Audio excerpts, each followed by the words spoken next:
Approximately how many and from where? From 1891 to 1910, 12 million immigrants came to the U.S. in search of jobs and a better life.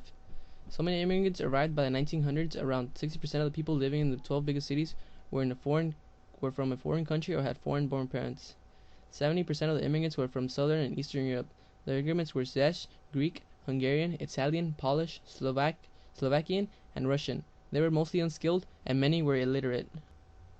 How do you explain this mass movement? The main reason for the immigration to the U.S. are explained as push-pull factors.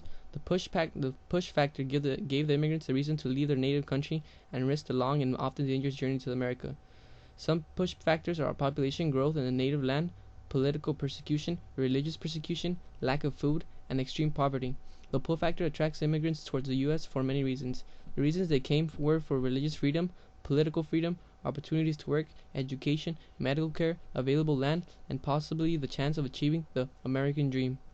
The majority of the immigration was from the Irish, since they were trying to get away from Ireland, which was suffering the potato famine. They immigrated to America in an effort to work and earn food instead of staying in Ireland, where there was death from disease and famine. What did this new surge in population provide for the U.S.?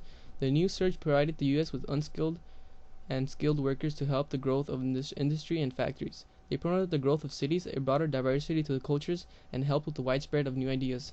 They contributed in operating the factories that contributed to the strong U.S. economy. On the political side, this provided the candidates with more votes.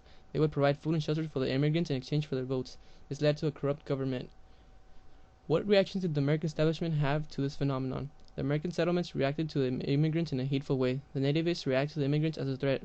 They saw them as people too different to fit in to American society. They blamed the immigrants for social problems in the U.S.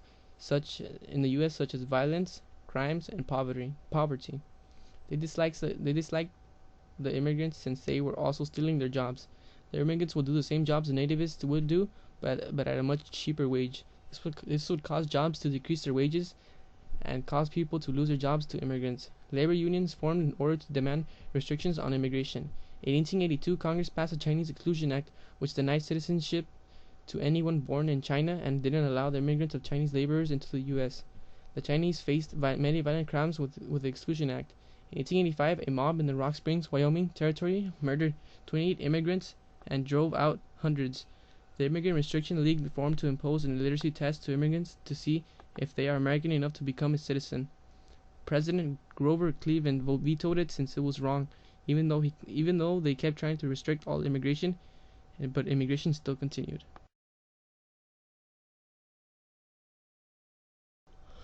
What fueled growth and modernization between 1870 and 1920? Between 1870 and 1920, industrialization, urbanization, migration, and immigration fueled the growth and modernization of America. Industrialization brought to the U.S. many new inventions and discoveries which helped jumpstart the creation of new industries. This also caused the spread of new ideas that revolutionized the nation. The new industries were mainly a railroad, oil, and steel industries, which helped the growth of cities and improved the lives of many. Railroads helped to make transportation of goods and people much faster and easier. Oil companies refined oil into kerosene, which could be used for daily life as a cheap fuel for machines, cars, and other small machines or inventions. The steel companies provided cheaper steel for the railroad tracks and for basic structures for many buildings. As these new industries grew, they provided the citizens jobs. So many job openings were available that immigrants came to take up those jobs. With all the wealth that was being distributed, and the distribution of goods led to a good economic growth. Urbanization, migration, and immigration impacted the growth and modernization by the U.S. also, all of them close to the same way. People from different countries heard of the advancements and the growing society of the U.S. that they decided to immigrate to the U.S. in a pursuit for a better life than they already had. The people from the southern part of the U.S. migrated to the north in search for jobs and a new way of life. Everyone was moving into cities to be able to work in factories, which improved the society and caused the growth and modernization of the U.S. In what way did growth and modernization impact society? Growth and modernization impacted society since it caused the society to have a much better life. The effects it had on society were that it increased wages at factory jobs, increased the standard of living for everyone, created a middle class, made it possible to have all sorts of supplies and food, and made society more diverse. The diversity caused society to have a broad amount of cultures and new belief added to the American culture. Did this change help establish the United States as a world power? If so, why? This change established the United States as a world power because of all the advancements, discoveries, and the population growth during this time period. The advancements led to the United States to gain a lot of wealth and led people to immigrating to the United States. All the discoveries and technological advancements established the U.S. as the most advanced nation. The U.S. also grew in population, which increased the diversity of culture and traditions of the U.S. With the population growth, a government